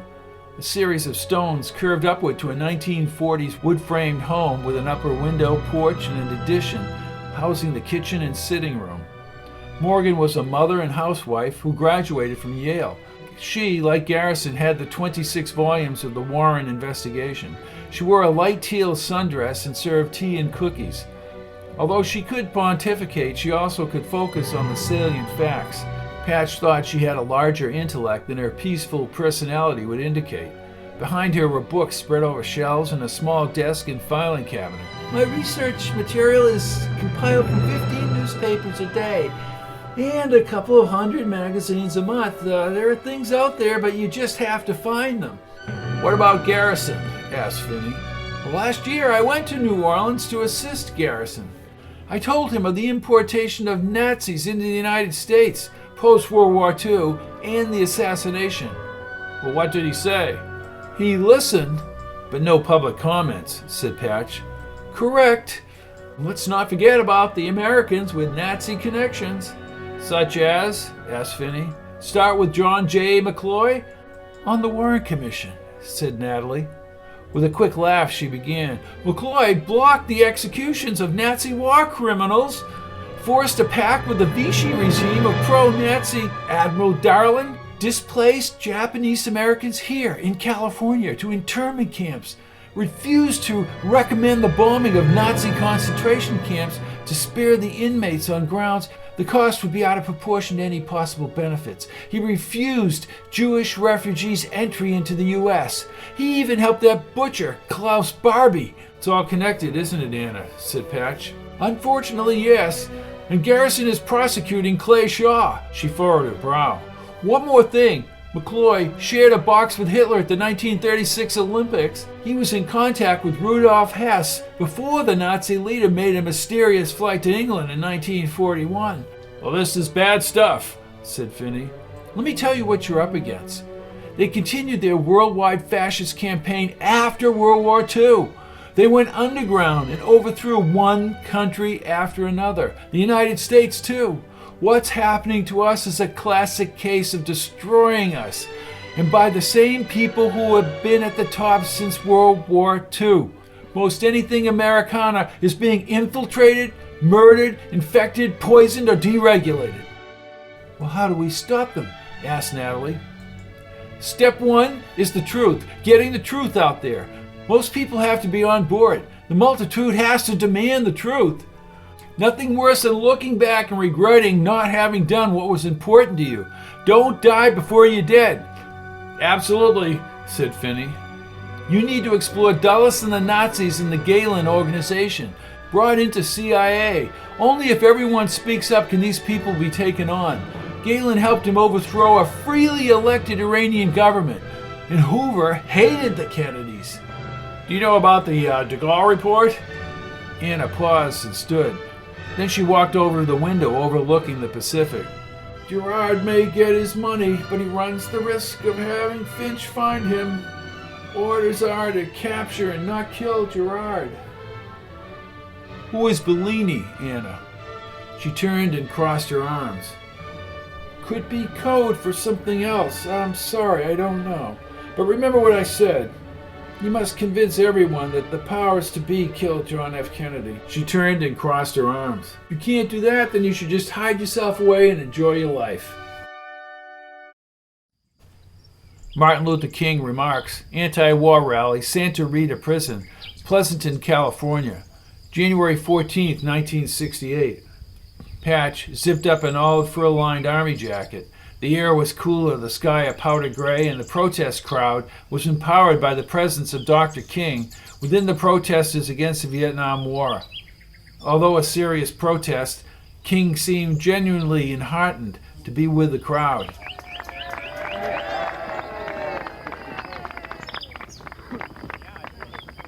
Let me say how happy I am to see each of you here today, and I want to commend you for your willingness to engage in this vigil and stand in the midst of this rather inclement weather to express your support for all of those who have been arrested as a result of their courageous actions resisting the tragic, unfair, and unjust draft system of our nation. The crowd erupted again in applause.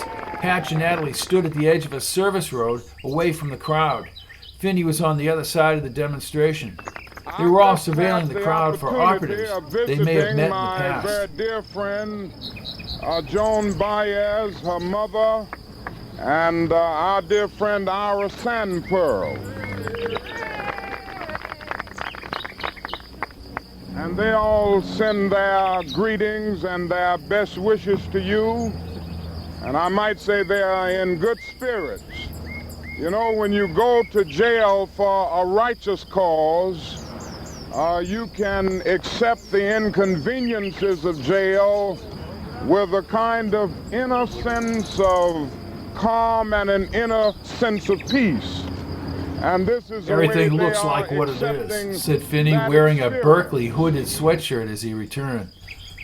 You mean no Baker Finch? Asked Natalie in a green poncho. Seems to be a demonstration against the war. Our struggle for freedom and human dignity all across the South.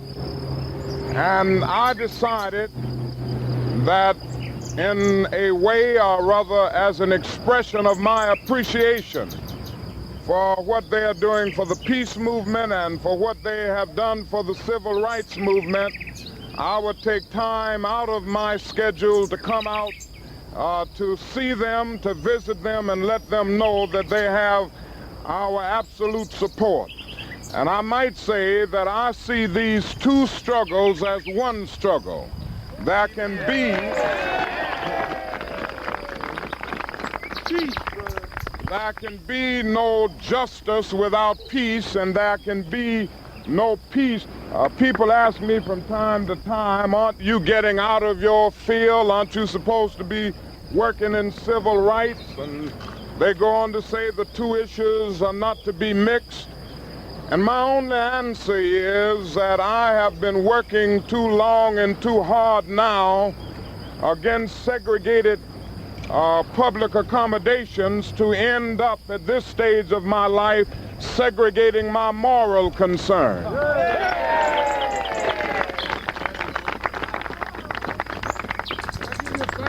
For I believe absolutely that justice is indivisible, and injustice anywhere is a threat to justice everywhere. And I want to Patch make it very spoke clear softly in that Phinney's I'm ear. gonna continue On the hill, way over there. People watching, one with a red shirt, the other darker. They're watching from over a mile away. Patch whispered the same information to Natalie. The two figures look like mannequins on display. They never move. Doesn't mean anything, said Phinney, but I will pass it on. I can check them out, said Patch. They take off by the time you get there, Patch. Denali can have a contact, attend other King events unless we can be there. He's really pushing the envelope, said Phinney. But he's right about the war. You can attest to that, Phinney, said Patch. They're gone, said Patch. Well, let's hope it means nothing, said Phinney. And to try to crush the draft resistance movement. That the position of our administration is totally wrong in Vietnam, and in order to make it clear that war should cease and people of goodwill must work to bring about an end to war everywhere. Do you anticipate any attempt to get her out before her time is served? The convivial Dr. King began talking with the reporters in the crowd. Where to, Phinney? Asked Natalie. Back to the airport. I'm going to Virginia. You'll be at Mendesa's ranch. I want you two to check out that hypnosis in the Los Angeles area and CIA mind control experiments. I'll follow up on the blue box. I'm sorry, we have a meeting in... Just a minute, yeah. David Harris. Oh, this is Mr. Harris. So glad to meet you. Natalie walked up to Phinney as King moved up the road. I met him, she said, smiling at Patch. I heard, replied Patch. In a few minutes, King and his people had left, and Phinney led them back to the rental car. Once they were all in the car, a light-blue Mustang driven by a dark-haired man in a red shirt passed them by. The passenger wore a navy jacket. Natalie had already written down the tag and state, Oklahoma. Good job, Natalie, said Phinney. I'll talk to Denali before I fly back. Patch and Natalie, traveling out of the Paulson and Withers alias, stepped off a bus in Pasadena. They were met by ranch hand Federico, a member of the Milky Way network, in a Ranger pickup. A few minutes later, Federico moved to the inner lane of the 210 freeway and south on the state road toward Corona. Federico smiled as he heard Patch and Natalie interacting in a way that was more intimate than casual. What do you mean? Asked Natalie. You two are... Patch smiled. Federico, you mentioned a synagogue outside Corona. Oh yeah, strangers. They come, people in shirts and ties. My buddy says some kind of medical stuff they do with the army. That was a couple of months ago. Why, what's up? Anything about hypnosis, mind-controlling drugs? Didn't hear nothing like that, just a lot of different people. Anyone been back since they searched the place after we drove the caddy out of here? Phinney had the guards out here for several months. I kept watch. They haven't been back. They must have figured out you left. Plus the crash, she whispered to Patch. Right. Can you get us out to that synagogue or in the vicinity? We'll hike there. It won't take long. Whoever was there is gone. Good, said Patch. That'll give us a chance to snoop. Several cars were parked in the forward lot of a building of smooth-topped stucco. Federico had dropped them off 3 blocks away. Natalie had deterred Patch from entering the main synagogue. Their story was simple. They had never been inside a synagogue and just wanted to walk through. They separated and Patch entered from a courtyard with picnic tables, wondering why this complex could be used for hypnosis. Photos of the congregation adorned the light-colored corridor walls. Each of the classrooms were of moderate size, swept clean, and had a blackboard up front. Bulletin boards were placed on the wall behind the desks. Yet nothing was out of the ordinary. Bible text and kids' drawings of figures from the stories of Genesis and Exodus were sketched in colorful crayons. Outside the window, he saw Natalie emerge from the synagogue and sit at one of the pre-formed picnic tables in the courtyard. Patch rapped on the window and smiled as he waved at her. She returned the smile and strolled back in with her pocketbook strapped over her shoulder. Chairs were stacked against the wall in the open hall at the end of the corridor. The room smelled fresh and clean. Patch crossed the scruffy aqua-glazed tiles. Natalie entered from the other end of the hall. What is your status, Mr. Paulson? My status is Epis. Patch took her hand. Haven't checked the library yet. Do you have your library card? She asked with a cutesy grin. Patch put his arm around her and they crossed the hall into the room simply marked library. 2 stacks ran lengthwise with a checkout desk at the end. I'll start from the left, you start from the right. What happens next? I don't know, ask Captain Attenberg, said Patch as he veered left. I don't need Attenberg to answer that question. Patch notated each title, mostly related to the Jewish faith.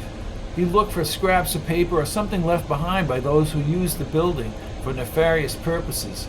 He was at the side table, turning pages of glossy maps of the Holy Land, when Natalie called out. Well, this is interesting. I don't know, I just parted the Red Sea, he said from the table. Natalie walked around the corner holding a paperback book. What have you got? I was scanning the stacks, and you know how you can look at a complex object and pick it out? Patch looked up from Noah and the Flood. Sure. The title of this book is Religious Aspects of Hypnosis by William J. Bryant, Jr., M.D. Patch stared for several seconds. The William J. Bryant? It would appear so. Let me see that, said Patch, and she handed him the well-worn book.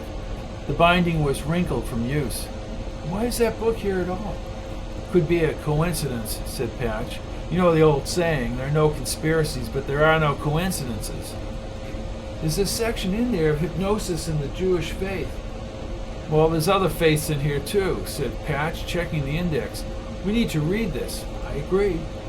Hold on, prints, said Patch, hitting the butt of his hand against his forehead. We need to check for prints. You're right, she said as she removed a plastic rain hat. She opened it up and Patch dropped the book inside.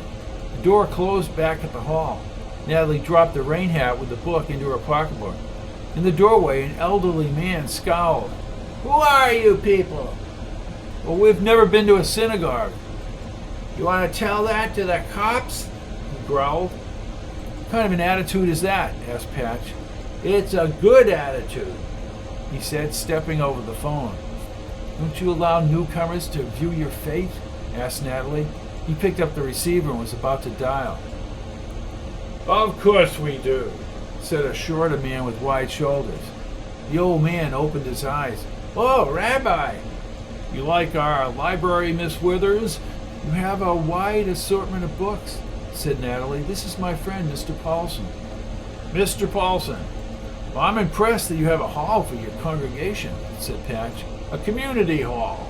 Well, that's good. You are both welcome to come this weekend, said the rabbi. And Ezra, don't be harassing our visitors. Ezra sneered as he wandered off into a kitchen behind the hall. Feel free to visit and let me know if you have any questions. Thank you, Rabbi. The rabbi smiled and headed after Ezra in the kitchen. Patch said nothing as he faced Natalie. They slowly moved across the hall to the door where she came in. They walked in silence to the road and down the sidewalk. When they were a block away, Patch spoke from the corner of his mouth. Why was that book by Bryant in their library, Natalie? We need 2 things. We need to find out who used the community room. What's the second thing? Fingerprints. Well, we'll call Phinney and have somebody check, said Patch. This book may have been bought as a response to a meeting with Bryant. Right, but he would have autographed it if he was on site. She stopped. But Patch, why use that synagogue for hypnosis? There has to be a connection, Natalie, and there has to be people who were hypnotized. After a filet mignon dinner in the main room, Dr. Mendacier placed a blue box call to Denali. Within a few minutes, as they turned on a movie, Mendacier called Patch to the blue box. Thank you, Doctor, said Patch. Hello, this is Patch. Patch, I was just briefed by Phinney. Leave the book in the rain hat and secure it in brown wrapping paper. A courier will be by this evening. Password upside down. Got it, said Patch. Phinney says that Bryant has an office on Sunset Boulevard. Find out when you go to the Garrison Carson interview in Burbank. See what Bryant has to say about this book. Be careful. Thank you. End transmission. What are you thinking, Patch? Manchurian Candidate.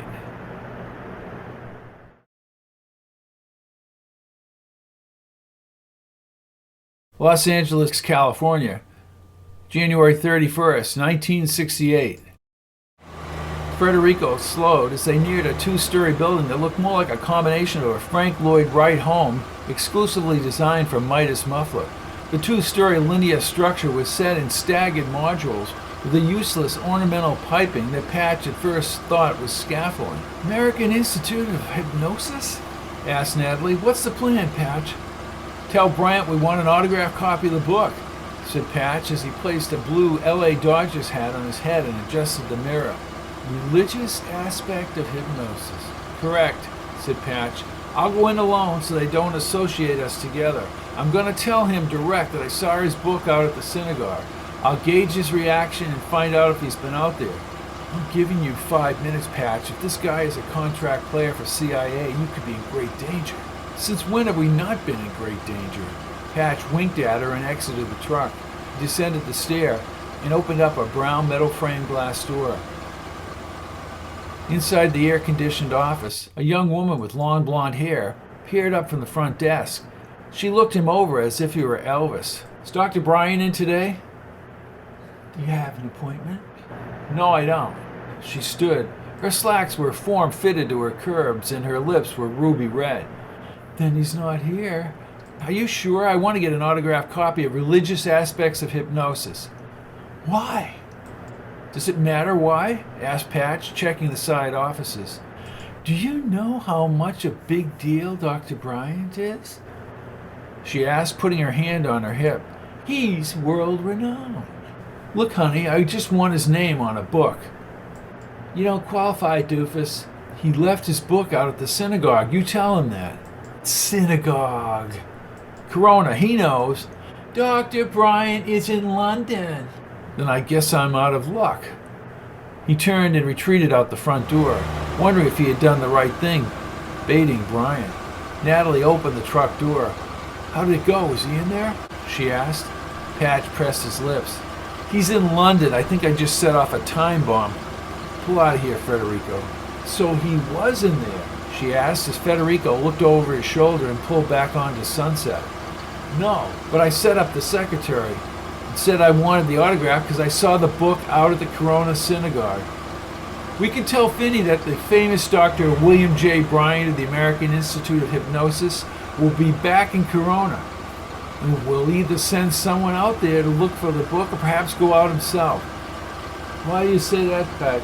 Asked Federico. If they're doing hypnosis out there with CIA, then they need to get that book the hell out of there. NBC Studios, Burbank, California, January 31st, 1968. Patch activated the blue box behind a large bush across the street from NBC's Burbank Studios. The line to get into The Tonight Show would not move until just before taping. Natalie stood with Federico, but she constantly checked the line or the intel operatives, specifically for Baker Finch. What do you have, Patch? Asked Phinney. Brian is in London. I told them we found his book at the synagogue. I said I wanted an autographed copy. I'll have people out there will monitor Brian in London. The book you found is loaded with prints, including you and Natalie. They're working on 9 sets of prints. Where is Finch? Finch was rumored to be in the vicinity of 2 McCarthy rallies in New Hampshire. No verification. He has no right to be there spying domestically according to CIA charter. Right. The tag number for that Oklahoma plate belongs to a Clyde Devins of Corley, Oklahoma, except Mr. Devins is no longer with us. No family. We have FBI contacts that are looking into it. I'm worried, Phinney. Martin Luther King and civil rights was one thing, but you heard him going up against the defense establishment. King is walking a fine line with these people. Before I go, what about that French reporter and the de Gaulle report? We don't know how he died. You heading into the show? I'm across the street. The line should be moving soon. Phinney, with Bobby and King, we have to stop any conspirators or assassins running around a potential presidential campaign. As you know, with JFK, all it takes is a band of rogues. We'll make sure we've checked the Carson audience with Garrison in here. Patch, I want you at a couple of McCarthy rallies in New Hampshire, on the fringes, of course. Let's see if Baker Finch is breaking U.S. law.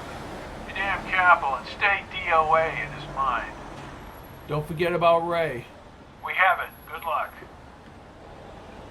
Patch waited for a few cars to pass in the bright sunshine and then jogged over to Natalie and Federico in line. "What did you hear?" asked Natalie. "Somebody will be out at the synagogue." Patch began counting those in line one by one. "Don't worry, Finch isn't in the line. I already checked." "He may be in New Hampshire. Eugene McCarthy, that's our next stop." The singular line of people arriving to see Garrison surprised Patch. A dark rampway led to a slightly brighter, steep-angled auditorium. Carson's desk below was some distance away with a scattering of show lights that would brighten an airport runway. Federico, who last year had seen Baker Finch in the breakfast restaurant, found a seat next to the left side of the audience. Patch and Natalie were on the outside two seats in the rear of the other side. "There's no reason for Finch to be here," said Natalie. "He can watch it on NBC from—" "Walla Walla," said Patch. She grinned. "He'll never be put in jail. He's too crafty." "Not for the monkeys." Natalie smiled. What if the monkeys weren't there? "Then I wouldn't be here tonight." "Tonight we're going to see which side of the fence Johnny Carson is on," said Patch, leaning back. He studied each person in the center section and the area below Federico. Soon the audience was packed into every seat. Patch nodded at Federico across the center row. Carson walked out a few minutes later as the TV lights blazed around the desk and couch area below. "Carson will sell out," she said as NBC began the lead-in for The Tonight Show. The well-dressed Garrison and a giant of a man stepped from behind the curtain. "He's huge," said Natalie through the applause. Thank you for inviting me, Johnny. It's an honor to be here, and I think your curiosity and your fairness are in the interest of the American people. It's fine. I wish you'd also ask me any questions of any kind that occur to you, as long as they don't touch on Mr. Shaw. I haven't made a comment about Mr. Shaw since the day we arrested him, and I don't intend to talk about him. Mr. Shaw is under indictment. This is public record, and with the trial to come up sometime in February, I believe. We hope. Carson, just minutes into the interview, began a rapid-fire interrogation of Garrison, finding contradictions in his statements. By all means. By all means. Phinney told me, Patch, that Walter Sheridan supplied questions at Carson. "Oh, great. Pays to have good writers." Garrison, quickly like a fighter, battling back against his opponent's attack in the ring, implicated CIA and mentioned certain individuals were involved, but Carson said it was not proved. The Warren Commission, according to Garrison, was a device to assure everyone that the matter had been looked into. "Yeah, sure Oswald did it. Yeah, sure Oswald did it," said Patch. As if he were beginning a legal brief, Carson began rattling off prominent names who believed the Warren report's validity, as if the sheer names made it true. "You don't prove something like this," said Natalie. "What's the matter with Johnny? You're right, Natalie. He sold out." Federico shook his head to Patch, but Garrison bounced back and noted that the members of the Warren Commission never looked at the colored and black and white photos of the autopsy. He was emphatic that the Zapruder film showed Kennedy was thrown backward, and he believed that no one would ever see the Zapruder film. The American people will never see the evidence. Carson mocked Garrison by saying any complicity to hide information made no sense to him. There was never an investigation, Garrison steadfastly maintained. They wanted to, quote, prove Oswald was the lone assassin because he was dead, because the Central Intelligence Agency was deeply involved in the assassination. No one saw Oswald. Brennan, the construction guy, was confused and bullied by the FBI, said Natalie, looking as if she was nauseated. Carson, obviously rehearsed, twisted the testimony, attributing to other people who saw something else as being Oswald. Garrison immediately identified the exact people and correct testimony. Then he told Carson when Brennan saw Oswald's photo, he could not say that the photo was Oswald. And then Jim Garrison stumped Carson with a KO punch. Can you name anyone else who saw Oswald at the window? Carson looked as if he had just lost money on one of his early career game shows. I honestly wouldn't have thought this of Johnny Carson, said Patch. The lady on the stairs. Patch raised his finger. Correct. Her being there on the stairs proves that Oswald wasn't upstairs. I was there. He was in the lunchroom right before the shooting. Knowing what we know, people believing the government line, they're so gullible. No, they just trust the country, said Patch. Listen to Garrison telling him about all the witnesses who heard shots up front. Carson doesn't believe him, Patch. Let me see if I can put this in focus. If I were to say, for example, that an elephant has a tail and he's gray and he has 4 legs, it would be possible for somebody to point out, just a minute, you just finished saying an elephant had a tail, now you say he has 4 legs, and now you say he's gray. The point I'm making is that each of these factors is a characteristic of one being, and in a complex situation like this, it's possible to be standing at a different point of view and describing different aspects. For example, we find that in the group which killed John Kennedy, there are indeed blacks as well as Americans. Secondly, we have found that the Central Intelligence Agency, without any question, had individuals who were connected with it involved. I wouldn't say. Then Garrison related what the doctors at Parkland Hospital said about Kennedy's head wounds. God, that's awful. And the intel boys made them change the testimony. Carson can't believe that's what they saw. Carson tried to corner Garrison. Garrison would not comment on Shaw's guilt. The American people need to have the truth. Federico caught Patch's eye as he panned out from Carson. He mouthed the word and pointed to the center seats. Baker Finch. Patch followed the patrons to where Federico pointed. Then he saw the coif of auburn hair and occasionally his beak-nosed profile. "Damn," said Patch out loud. "What is it?" asked Natalie. "Finch. 3rd row up, outside seat. We have to get out of here, now." He signaled with his head to Federico, who stood in the main aisle. All 3 members of the Milky Way network started up the main aisle toward the outside ramp. They were reluctantly led outside by 2 of the NBC pages. "Are you kidding me? Are you kidding me?" yelled Patch. "What has he got to gain by coming here?" asked Natalie. "Don't go out the front lobby. Go over to the commissary." They followed Patch down a side corridor. He smelled food. Obviously, they think that somebody's going to be here from our side. Maybe he doesn't believe we're dead. Patch opened the door and they were stopped in a small courtyard by 2 gentlemen in blue blazers. You need to leave this area, said the guy with the glasses.